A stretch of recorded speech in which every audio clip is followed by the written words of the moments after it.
Goeiedag, Aboetie. Sê hallo vir die kinders. Doe my lang bana. Vandag leer ons woordsetsels. Is julle reg? Ja! So hoe sê ons op in Setswana? Mogodimo.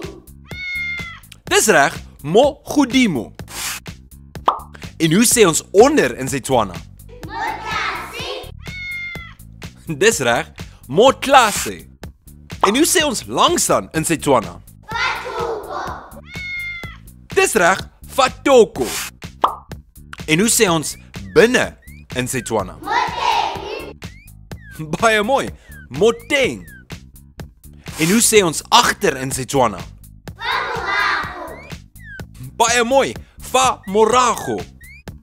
So, ons het mogodimo, Mogodimo. Mogodimo. motlase, Motlase. Motasi. fatoko, Toko. Patuko. moteng Moteng. Moteng. en fa morago. Fa morago. Pamurago. En nou ken julle die voorsetsels in Setswana. Totsiens, Aboetie. Sana simple.